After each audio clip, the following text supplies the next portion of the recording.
係嗰網友嗱，呢條片咧就講中美談判嚇，喺 TikTok 呢個問題咧，似乎就係有啲嘅框架協議，但係呢個中方讓呢步其實換咗美方啲乜嘢嘢咧？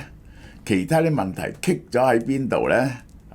呢條片咧我會解釋俾你聽嘅，呢個就係好啦，睇一睇大家個月餅呢個超級抵，我哋又出超級好食嘅月餅，你周街買，本港製造，不含添加劑，188蚊、198蚊，買5盒，送個3星葱花生添，10盒送1箱麻豆文蛋油就派實就冇喎呢個，20盒咧送個魚子醬俾大家，呢個就係中國外長王毅較早前稱開羅宣言同波茨坦公告政治聲明，要求日方將包含台灣在內嘅喺中國竊取嘅領土歸還。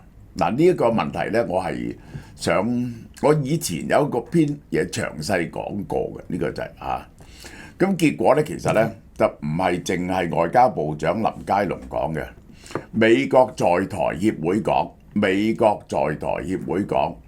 正式駁斥咗呢套嘢，從來美國都係含糊嘅。今次美國 AIT 發表個聲明，佢講乜嘢嘢呢？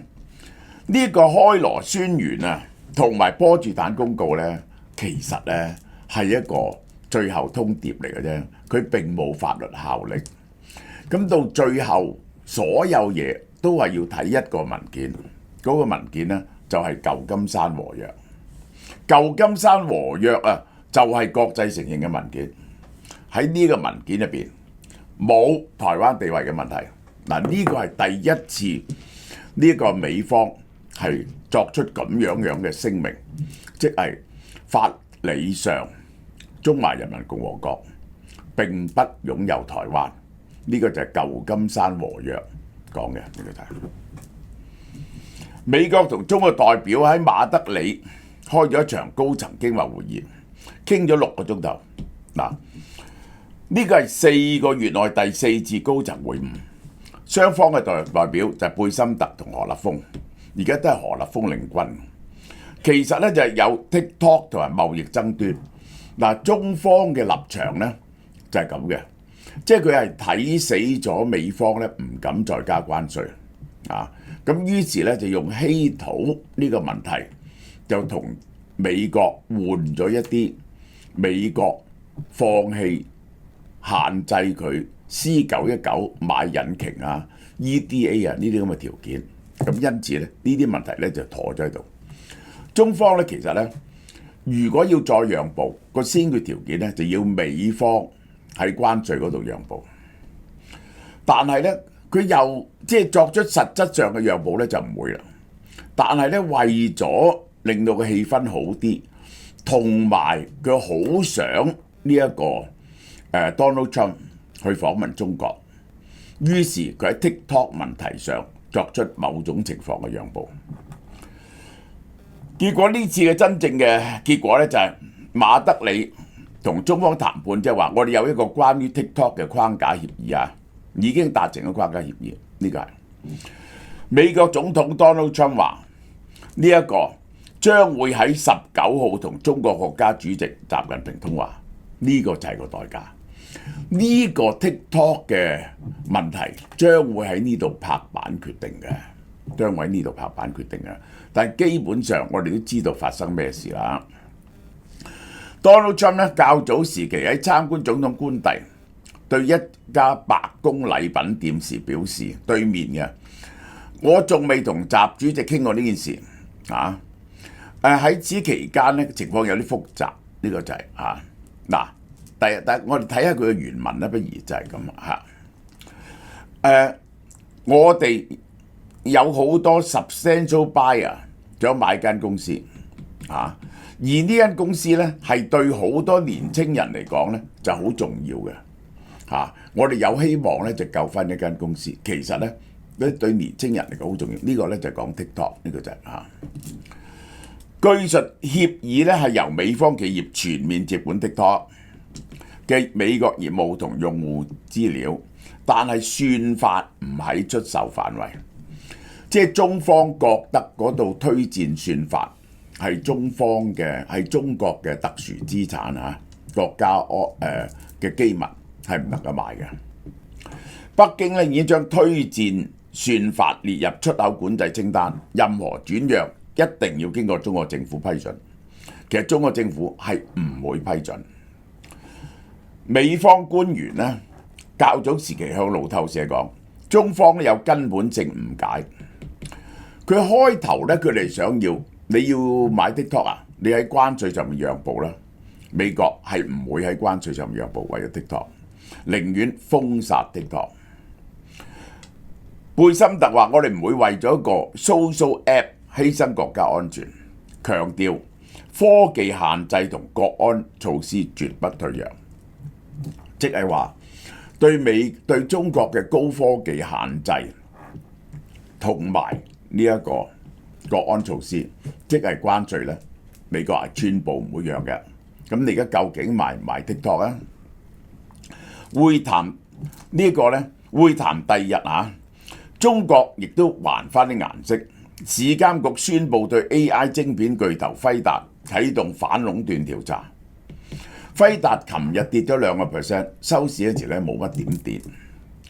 公告指輝達涉嫌違反中國反壟斷法，係冇依當時收購 Mellanox 嘅承諾，公平供應中國相關市場。嗱，我解釋俾大家聽呢樣嘢。當日你知道，因為咧輝達同 Mellanox 咧都係喺中國有業務嘅，中國咧就批准咗佢收購 Mellanox， 其中嘅條件咧就係咧，你唔可以將 Mellanox 咧就綁落去呢個輝達嗰度，亦都唔可以限制 Mellanox 喺中國賣，就係咁嘅。咁而家咧就個指控咧就係咁。Mellanox 咧係乜嘢嘅咧？係做高速傳訊技術嘅，佢其實係間以色列公司。其實輝達啊係將佢買咗之後咧，將佢有一部分專利咧用咗喺 Neuralink 嗰度，所以輝達嘅傳訊技術咧係全世界最快嘅。但係呢個 Neuralink 咧就用咗喺呢一個輝達嘅晶片上邊，而呢啲晶片咧唔準賣俾中國。咁所以以中國嘅立場嚟講咧，輝達就違反咗當日佢承諾買 Mellanox 承諾嘅嘢。好啦，舊年12月已經對輝達展開初步調查，而家擴大調查就當然係報復措施啦。輝達係跌咗2%，如果被罰可以有權罰1% 至10%喎，最高可能罰17億美金喎。因為係只喺中國嘅 sales， 中國嘅 sales 最高嗰時咧就180億美金，呢個係中國同時對德州儀器嘅 Analog 晶片發起反傾銷調查，使談判背景咧有更加濃厚嘅科技戰嘅色彩。點解咧？嗱，呢個咧就係反傾銷調查，因為咧 Texas Instruments 咧係做咗幾十年呢個 Analog 晶片。Analog 晶片咧就係將接收翻嚟嘅世界信號，係 Analog 現實世界嘅信號轉成 digital signal。佢做咗幾十年，佢梗係好平啦嚇。於是咧就中國做唔到嘅，鬥唔到嘅啲價錢。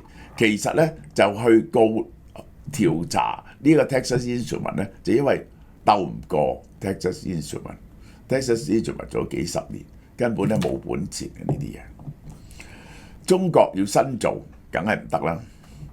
好啦，嗱，要交換乜嘢條件咧 ？TikTok 嗰樣嘢咧係交換，積極遊說白宮，力促 Donald Trump 喺 APEC 峰會前先訪問中國國家主席。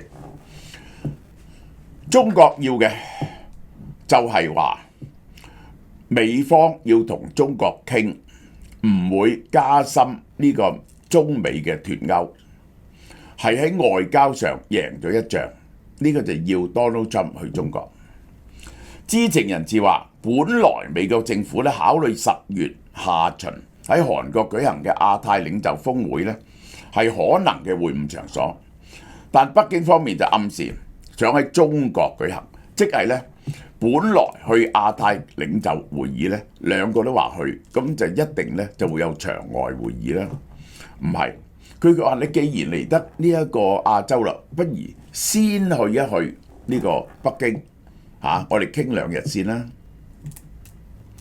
中方咧希望主場掌控輿論風險，喺北京舉行嗰陣時，佢可以排除咗啲唔受歡迎嘅人記者或者用人海鎮壓住 Donald Trump 嗰邊嘅氣勢壓住 Donald Trump， 因為咧佢驚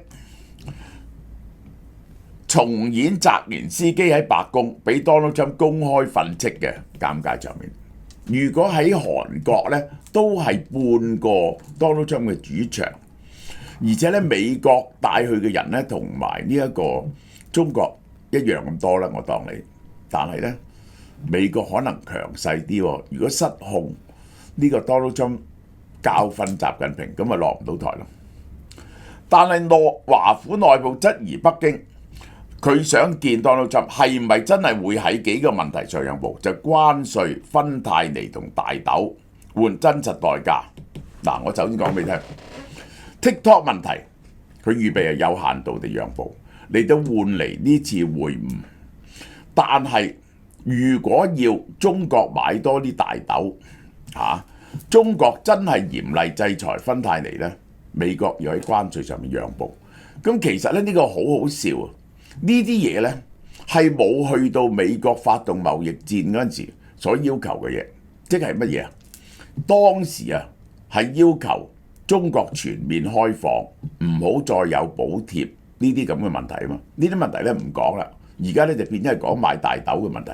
買大豆嘅問題呢，就喺呢個第一次中美貿易談判嗰度已經講咗買大豆咯，佢冇執行到。咁然後咧就芬太尼嘅問題咧，就係由呢個奧巴馬嗰陣時已經係同呢一個 Donald 同習近平講，習近平應承咗好多次嘅咯，但係咧佢都冇執行。而家咧習近平調翻轉頭用芬太尼嚟買大豆嚟到同 Donald Trump bargain 嘅關稅。至於中國市場嘅准入取消國家補貼就係呢一個cut 過剩嘅產能嗰啲問題咧，完全唔講咯。Donald Trump 咧其實係步步退讓緊嘅，我話俾你聽。《華爾街日報》美方明確提出，中國必定要喺貿易同 TikTok 兩樣嘢讓步，然後先至可以講訪華。對於呢個俾個面習近平，你知習近平要贏嘅主要係面。如果要習近平唔係習近平最緊要面。如果要 Donald Trump 去北京呢，兩個問題上讓步，一個就 TikTok， 一個就貿易。而家呢，就係呢，中方呢就喺 TikTok 問題上讓步，貿易問題呢未必肯讓步。咁樣 Donald Trump 去唔去呢？就係睇呢個禮拜5嘅電話啦。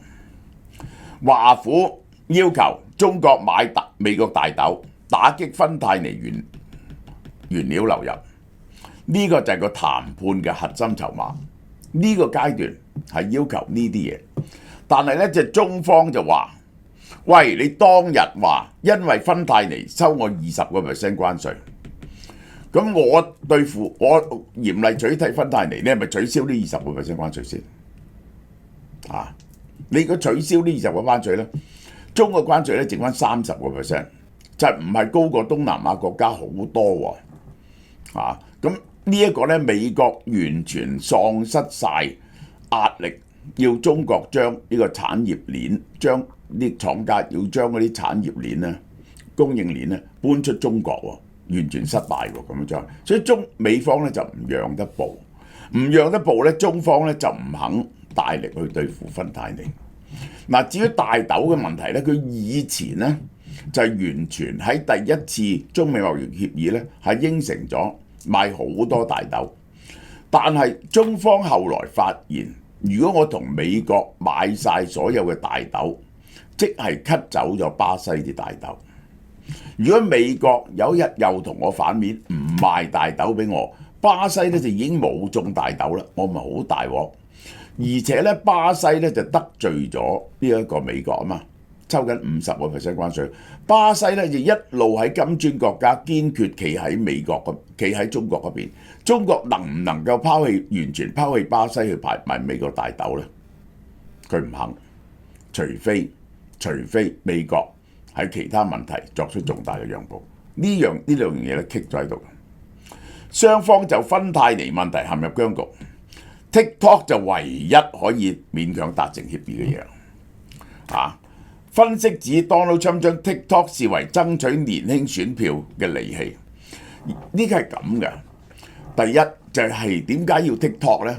就因為咧佢發現佢喺 TikTok 受歡迎過呢個民主黨嗰啲人好多，拜登好多。TikTok 係幫佢拉到票嘅，所以咧佢唔想撳 TikTok。第二，當然買 TikTok 係好着數啊！如果幾百億買翻嚟咧，我講俾你聽 ，TikTok 上市啊，即係成個唔係美國嚇，結果你美國同埋國外咧係拆唔開嘅，一定要將整個國外，即係中國香港以外嘅 TikTok 係賣俾呢個美國，係值4-5千億嘅。一定Donald Trump使橫手買咗佢啦，呢個係幾千億美金嘅嘢，發大達嘅。呢個議題既關係乎算情，亦關係乎對華嘅博弈嚇。佢多次喺 Truth Social 話，年輕人非常希望 TikTok 留喺美國。其實喺舊年選戰，佢就真係 TikTok 幫佢拉到好多嘅年輕選票嘅，呢個真係。如果中國讓步有助穩定TikTok 喺美國嘅命運呢，佢可能願意訪京，然後咧換習近平咧明年訪美，製造外交成果。嗱，我再解釋一次啊，賣 TikTok 係唔包括嗰套算法，即係話咧，中方係唔會將嗰套說法嘅鎖匙咧個 source code 咧俾美方，就係佢幫美方繼續運行2-3年，等美方嗰個買家 probably 係 Oracle 咧 Ericsson 出名啦，而家 Ericsson 咁有錢，就整一套自己嘅算法出嚟取代喺2-3年。其實個協議咧就係咁，抵到唔恨嘅，賣完即止啊，係清貨尾嘅行動。呢個488蚊嘅 Q10 呢個唔係清貨尾，但係 Q10咧就係嗰個我琴日講長生不老嗰度咧有講 Q10 酶咧就係幫助你嘅呢個粒線體嘅，就係長生不老嘅最關鍵嘅研究之一。呢一個係食4個月個240粒488蚊，同埋 NMN 咧就令到你增加 NAD plus， 有效地增加 NAD plus。呢個咧就對長生不老就喺科學研究入邊嘅。好啦，呢隻咧係史上最強57600，呢個價係清貨價嚟嘅，賣完呢批貨就冇啦。1880蚊，每個月咧470蚊啫，每粒唔該你上網 search 下係有400 mg。嗱，如果你12月底之前你要食到12月底之前咧，你最好就買定啦。400 mg 有白藜蘆醇個威力咧變咗1.6、1.7倍，同埋呢個 TMG 大廠做 Form Bio 呢個係呢個超抵嘅，買完就冇噶啦，呢個就係。好啦，嗱講下中秋佳節一家人團咗一齊。